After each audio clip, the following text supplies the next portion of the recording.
It was a sunny afternoon when my life began to change, though I didn't realize it at the time. I was just 8 years old, a cheerful little girl who loved playing outside and reading storybooks. My name is Mary, and I lived in a quiet town with my parents. My father, Pastor Gabriel, and my mother, Pastor Sarah, were respected members of our community. They ran the church in our town, helping people and spreading kindness. I was their only child, and they loved me deeply. But their busy schedules often kept them away from home. Because of their commitments, they hired someone to tutor me after school. He wasn't a stranger, he was a close family friend and a devoted church member. His name was Uncle Di. Everyone loved him, including my parents. "Mary," my mother said one morning as she prepared breakfast, "Uncle Di will start teaching you after school today. He's very good with children, and we know you'll learn a lot from him." "Yes, Ma," I replied, smiling. I didn't think much about it. To me, he was just another friendly face from church. That afternoon, after the school bus dropped me off, I found him waiting at the house. My parents had given him a spare key so he could come in before they got back from church duties. "Hello, Mary," he greeted me warmly. "How was school today?" "It was fine, Uncle," I replied, setting my school bag down. He smiled and sat at the dining table, opening his books. "Good. Let's start with some math, shall we?" At first, everything seemed normal. He was patient and kind, explaining things when I didn't understand. I liked how he made learning fun. But after a few days, something began to change. The first time something felt strange, I didn't know how to describe it. It started with small things. During one of our lessons, as I was working on my math, Uncle Di leaned closer than usual. "Mary," he said, his voice soft, "you are such a smart girl." Looked up and smiled. "Thank you, Uncle." He patted my shoulder, leaving his hand there for a moment. I didn't know what to make of it, but I decided not to think much about it. After all, he was my teacher, someone my parents trusted. But as the days went by, his actions became harder to ignore. One evening, as I was writing in my notebook, he reached out and tucked a strand of my hair behind my ear. "You are very special, Mary," he said. I couldn't understand what he was trying to say, but I forced a small smile. "Thank you, Uncle." Then he placed his hand on my lap, letting it rest there for what felt like an eternity. I couldn't figure out why he had to do that, especially with a large dining table and chairs in front of us. That night, as I lay in bed, I felt uneasy. I didn't understand why his words and touch made me feel uncomfortable. I told myself that maybe I was just imagining things. After all, Uncle Di was a trusted member of our church, someone my parents admired. Surely, he wouldn't do anything wrong. A week later, at school, we were taught about the parts of our bodies that no one should touch. As Mrs. Rachel, my teacher, described these parts, I felt a knot in my stomach. They were the same parts Uncle Di had been touching. I felt a wave of confusion and fear. When I got home that day, things escalated. It was a quiet afternoon, and I had just come back from school. As usual, Uncle Di was waiting in the living room for our lesson. "Welcome, Mary," he said, smiling as I walked in. "Good afternoon, Uncle," I replied, setting my bag down.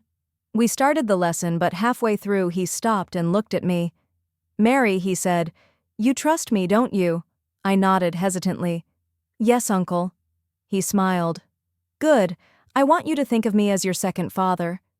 I care about you a lot." I didn't know what to say, so I simply nodded again. He reached out and placed his hands on mine. "You are a good girl, Mary," he said, his voice lower now. "But remember, this should be our little secret. You must not tell anyone, okay?" I felt a chill run down my spine. "Secret?" I asked, my voice barely a whisper. "Yes," he said, his smile not reaching his eyes. "Sometimes people won't understand. It's better if it's just between the two of us." I nodded slowly, not because I understood, but because I was too scared to do anything else. He instructed me to sit on his lap. I stood up and did as he told me. He held my waist firmly and moved it back and forth. I was so scared. I wanted to run away.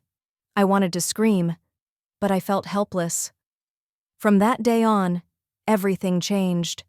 Each time the school bus dropped me off, I felt a growing sense of dread. I began to wish my parents were home more often, but their duties at the church kept them busy until late at night.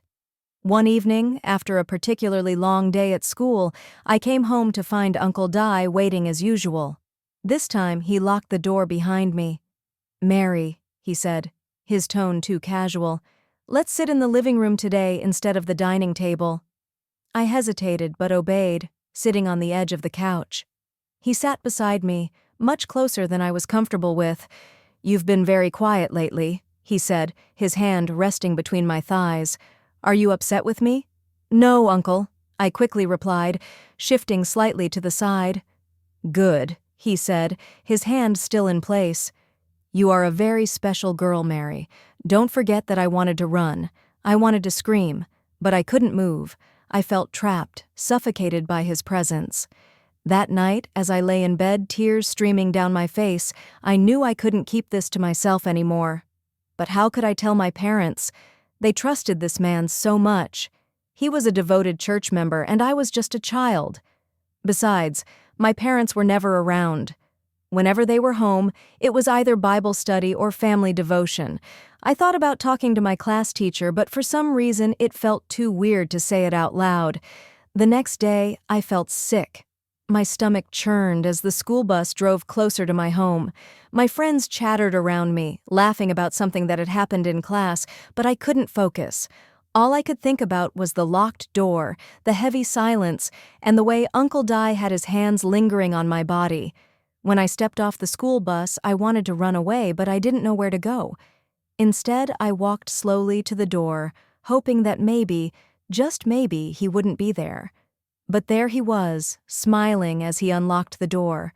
"Welcome back, Mary," he said, holding the door open. I mumbled a quiet good afternoon and stepped inside. This time, I didn't even bother taking out my books.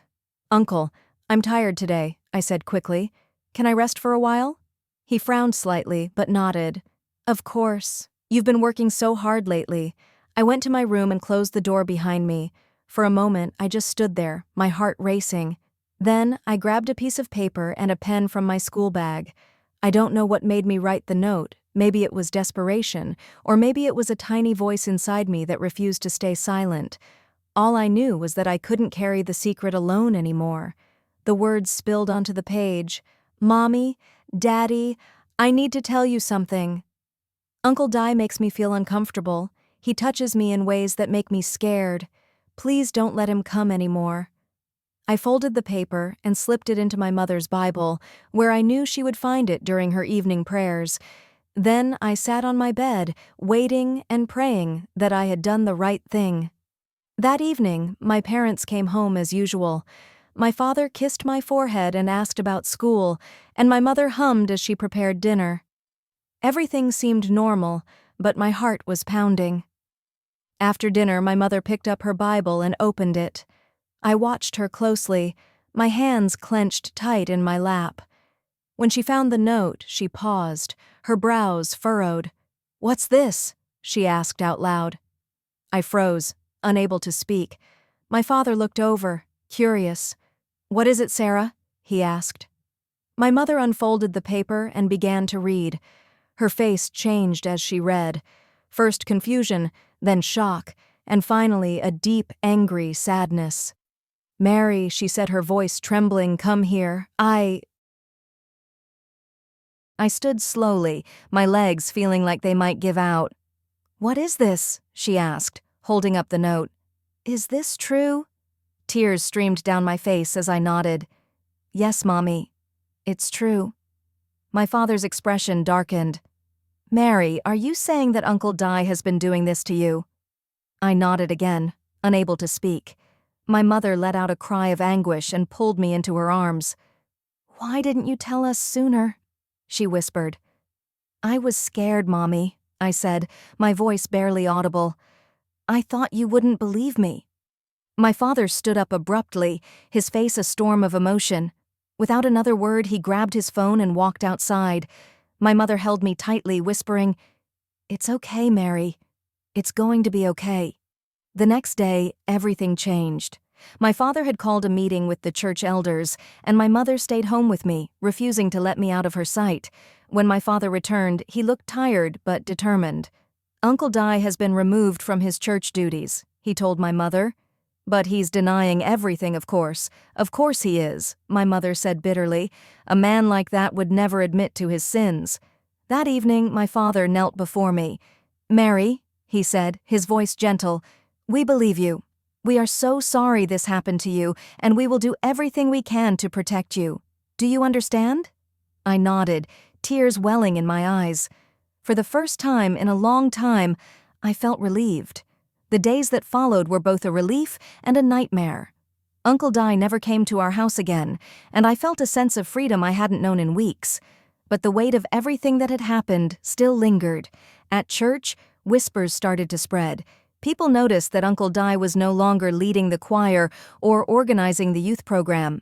Some asked questions, but my parents remained tight-lipped. One Sunday after service, I overheard a conversation between two women. "Have you heard?" one of them whispered. Pastor Gabriel removed Brother Di from his duties. "Why?" the other woman asked. "No one knows for sure," the first woman replied. "But there's a rumor that something happened in their house." I quickly walked away, my heart pounding. Even though my parents had promised to protect me, the thought of anyone finding out made me feel sick. At home, my mother noticed my unease. "Mary, are you okay?"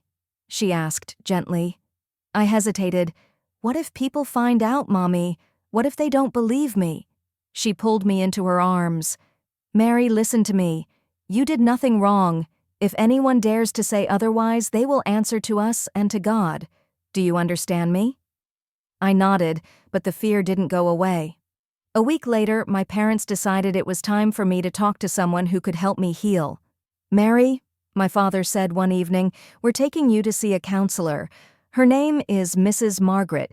She's a kind woman who helps children who have been through difficult things." I didn't want to go at first. The idea of talking to a stranger about what had happened terrified me. But my parents assured me, "She's here to help, not to judge," my mother said. "And you can tell her as much or as little as you want." Reluctantly, I agreed. When I met Mrs. Margaret, I was surprised by how warm and kind she was. She didn't rush me or force me to talk. Instead, she gave me crayons and paper and asked me to draw whatever I wanted. At first, I didn't say much, but over the next few sessions, I started to open up. I told her about the lessons with Uncle Di, the strange things he said, and the times I felt scared and trapped. "You are very brave, Mary," she said after one session. "What happened to you wasn't your fault, and you didn't deserve it. But talking about it shows how strong you are." Her words stayed with me. For the first time, I began to believe that maybe I wasn't broken, that maybe I could heal. As the months went by, I started to feel lighter. The nightmares became less frequent, and I began to find joy in the little things again, playing with my friends, reading my favorite books, and spending time with my parents. One evening, as we sat together after dinner, my father said, "Mary, I want you to know something. What happened to you was terrible, but it doesn't define you. You are strong, and we are so proud of you." His words brought tears to my eyes. For the first time in a long time, I felt hope. My family and I made a new promise to each other, to always listen, to always believe, and to always protect one another. It didn't erase the pain, but it made me feel less alone. And so, step by step, I began to heal. The scars of what happened would always remain, but they became a part of my story, a story of courage, love, and the power of speaking out.